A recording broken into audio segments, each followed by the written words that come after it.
Welcome to trading analyst. இந்த video நம்ம என்ன பார்க்க போறோம் அப்படின்னா Nifty future and bank Nifty ஃபியூச்சரோட நாலேஜ் மூவ்மெண்ட் இன்னைக்கு என்ன நடந்திருந்தது அப்படிங்கிறத பற்றி பார்க்க போகிறோம். ஸோ ஓவராலாக நாம் என்ன இந்த மார்க்கெட்டில் மூவ்மெண்ட் இருக்கும் அப்படிங்கிறத சொல்லியிருந்தோம். ஸோ ப்ரைஸ் ஆக்ஷனோடைய மூவ்மெண்ட்டில் பார்த்தீங்கன்னா இது ஒரு ரெசன்ஸ் ஏரியா. ஸோ பர்டிகுலராக இது ஒரு ரெசன்ஸ் ஏரியா. ஸோ இங்கிருந்தால் ஒரு செல்லிங் மூவ்மெண்ட் கிரியேட் ஆகி வந்தது. மறுபடியும் பார்த்தீங்க அப்படின்னா இந்த ரெசன்ஸ் ஏரியா பக்கம் நம்ம நேற்று ப்ரீவியஸ் வீடியோவில் சொல்லியிருந்த மாதிரி 21,100 to 150. ஸோ இந்த இடங்கள்ல மார்க்கெட் ரிவர்ஸில் ஆனாலும் கொஞ்சம் கவனமாக இருக்கணும் அப்படின்னு.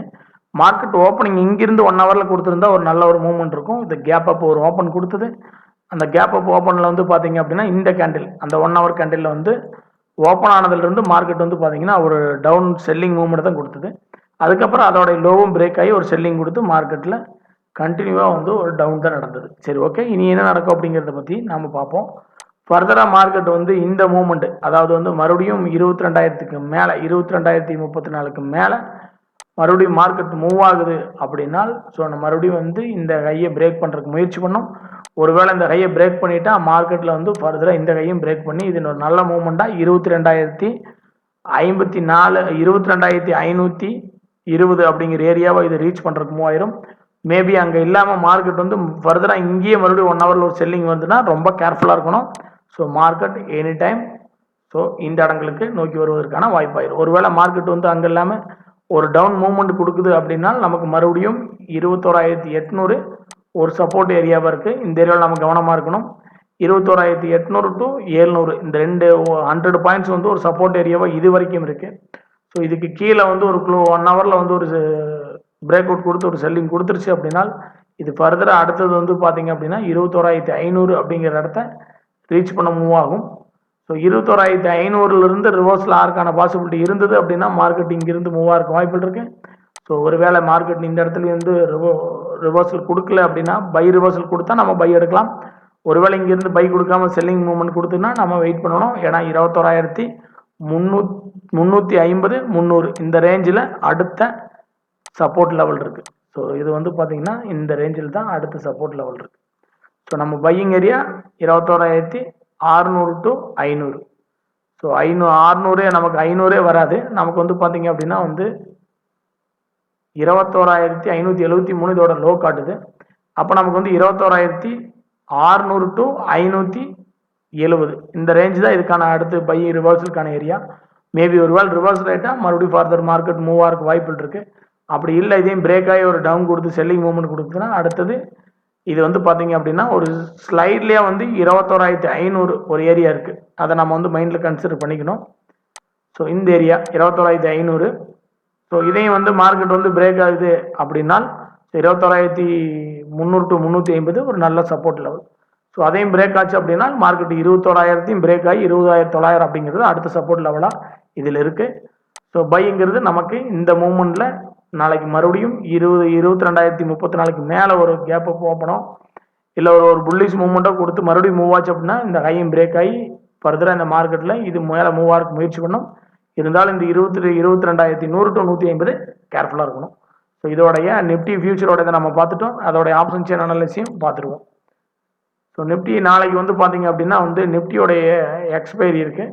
ஸோ இங்கே பாருங்களேன் 22,000 நல்லா கால் ரேட் ஃபுல்லாக இருக்குது. 22,900 ஃபுட் ரேட் நல்லா இருக்குது. அதில் பாதிக்கு மேலே கால் ரேட் இருக்குது. அப்போ 22,900 தக்க வச்சிருக்கு. 22,900 கீழே 1 ஹவர் ட்ரேட் ஆனாலே அடுத்தடுத்த லெவலான 21,800 21,700 வரைக்கும் மார்க்கெட் ரீச் ஆகிறதுக்கு வாய்ப்பு இருக்குது. இதே 21,900க்கு மேலே நாளைக்கு ஒரு நல்ல ஒரு புல்லிஷ் மூவ்மெண்ட் கொடுத்தா 22,000 இப்போ பார்த்தீங்க அப்படின்னா ஒரு நல்ல ஒரு குரூசியல் பிரசன்ஸ் லெவலாக இருக்குது. ஸோ ரொம்ப டஃப்பாக இருக்கக்கூடிய இடமா இருக்குது. அடுத்தடுத்து 22,000 22,100 எல்லாம் கால் ரேட்டிங் ஃபுல்லாகவே இருக்குது. புட் ரைட்டிங் ஃபுல்லாகவே இருக்குது. ஒரு 200 பாயிண்ட்ஸ்க்குள்ள நாளைக்கு நிறுத்திடலாம் அப்படிங்கிறது தான் இவங்களுடைய கான்செப்ட். ஸோ தொடர்ந்து பார்த்தீங்க அப்படின்னா பெரிய அளவில் மார்க்கெட்டில் பெரிய ஏற்றமோ பெரிய இறக்கமும் நடக்கல. ஸோ ஒரு கேப் அப் ஆகுது, மறுபடியும் டவுன் ஆகுது, மறுபடியும் டவுன் ஆகுது, ஒரு கேப் அப் ஆகுது. இப்படி தான் மார்க்கெட் மூவ் ஆகிட்டு இருக்கு. ஸோ ட்ரேடர்ஸ் ரொம்ப கவனமாக ட்ரேட் பண்ணுங்க. ரீட்டைல் ட்ரேடர் ஒரு டேஞ்சர் பொசிஷனில் தான் மார்க்கெட் ட்ரேட் ஆகிட்டு இருக்கு. ஸோ எனி டைம் இது ஏதோ ஒரு பக்கம் ஒரு மூவ்மெண்ட்ஸ் கொடுத்தது அப்படின்னா நமக்கு ஒரு நல்ல ப்ராஃபிட்டபிள் மூவ் பண்ணுறதுக்கு வாய்ப்பு இருக்கும்.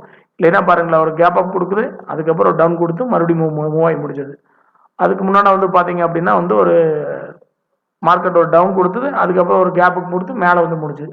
ஸோ ஓவராலாக இந்த ரேஞ்சுக்குள்ளே தான் மார்க்கெட் இருக்குது. இதுக்கு வெளியே மார்க்கெட் மூவ் ஆனால் தான் ஒரு பெரிய மூவ்மெண்ட்டோ, இதுக்கு கீழே மூவ் ஆனால் தான் ஒரு ஒரு நல்ல செல்லிங் மூமெண்ட்டோ பையிங் மூமெண்ட்டோ கிரியேட் ஆகிறதுக்கு வாய்ப்புகள் இருக்குது. அதையும் நம்ம தெரிஞ்சுக்கணும். இப்போ நம்ம பார்த்து பார்த்தீங்கன்னா bank Nifty future option chain அனாலிஸும் பார்த்துட்டோம். அதுக்கப்புறம் பார்த்தீங்க அப்படின்னா நாம் வந்து பேங்க் நிஃப்டி ஃபியூச்சர் பார்ப்போம். பேங்க் நிஃப்டி ஃபியூச்சரில் வந்து பார்த்தீங்க அப்படின்னா வந்து ஏற்கனவே அது எப்படியான ஒரு மூமெண்ட்டில் இருக்குது அப்படிங்கிறத பார்ப்போங்க. ஸோ இது ஒரு நல்ல ஒரு ரெசிஸ்டன்ஸ் ஏரியா. இது 48,000 டு 48,200.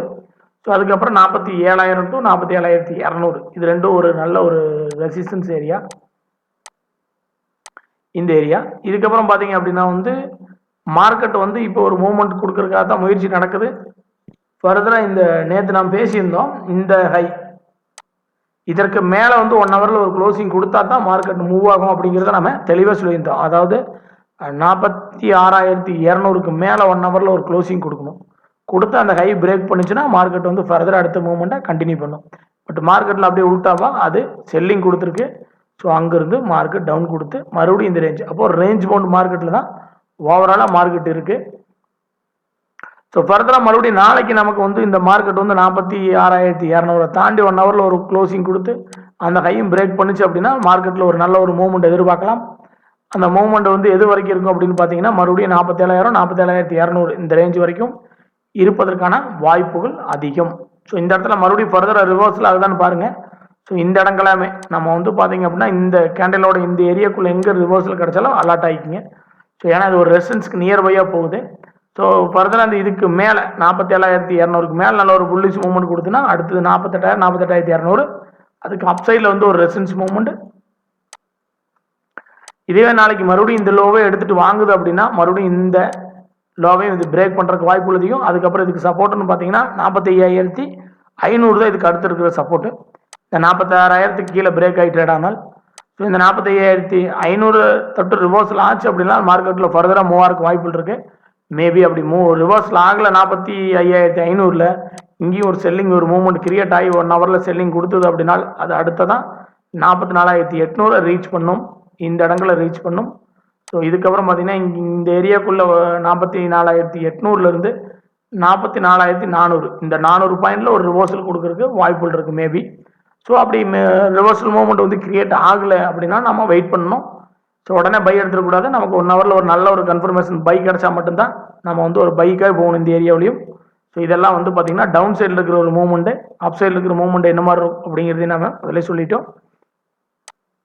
இப்போ ஆப்ஷன் செயின் அனாலிசிஸ் பார்த்துடலாம். இன்றைக்கி வந்து F&O க்ளோசிங் ஆயிடுச்சு, அதோட வீக்லி எக்ஸ்பைரி. நெக்ஸ்ட் வீக்கில் பாருங்களேன் 46,000 ஒரு நல்ல ஒரு கால் ரைட்டிங் நடந்திருக்குது. மேபி அதில் ஒரு 60% புட் ரைட்டிங் நடந்திருக்குது. ஸோ அப்போ மறுபடியும் நாளைக்கு 46,000க்கு மேலே ஒரு 1 ஹவரில் இருந்தது மார்க்கெட் அப்படின்னா நம்ம மேலே எதிர்பார்க்கலாம்.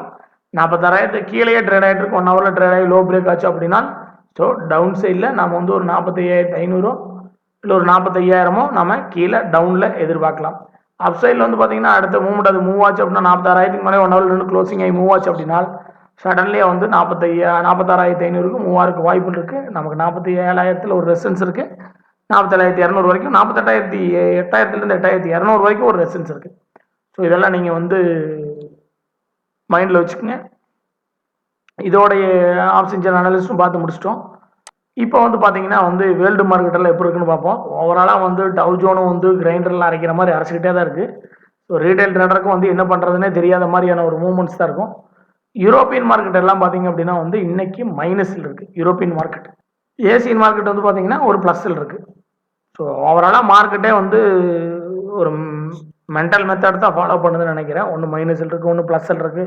இது ப்ளஸ் ஆகுது அது மைனஸ் ஆகுதுன்னு சொல்லி ஒரு ரீட்டைல் ட்ரேடர்லாம் ரொம்ப கவனமாக ட்ரேட் பண்ணுங்கள். ரொம்ப சின்ன சின்ன மூவ்மெண்ட்டுக்கு போகாதீங்க. நல்ல மூவ்மெண்ட் கன்ஃபர்மேஷன் கிடைச்சா மட்டும் என்ட்ரி எடுங்க. ஸோ FIS DIS டேட்டா பார்த்துடலாம். அந்த FIS DIS டேட்டா நேற்றோட தான் இருக்கும், இன்றைக்கி இந்த டைமுக்கு அப்டேட் ஆகாது. ஸோ அந்த வகையில் பார்த்தோம் அப்படின்னா வந்து FIS தொடர்ந்து 3 நாளாக பெரிய அளவு செல் பண்ணல. DIS தொடர்ந்து 2 நாளாக பை பண்ணியிருக்காங்க, 1 நாள் மட்டும் செல் பண்ணியிருக்கிறாங்க. ஸோ ஓவராலாக பார்த்தா ஏதோ ஒரு மூவ்மெண்ட் கொடுக்க அவங்க தயாராகிட்டாங்க.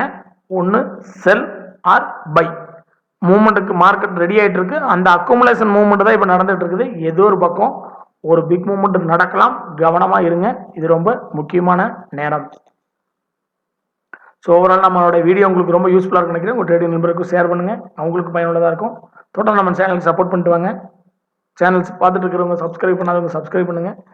மறுபடியும் ஒரு வீடியோவில் பார்ப்போம். தேங்க்யூ.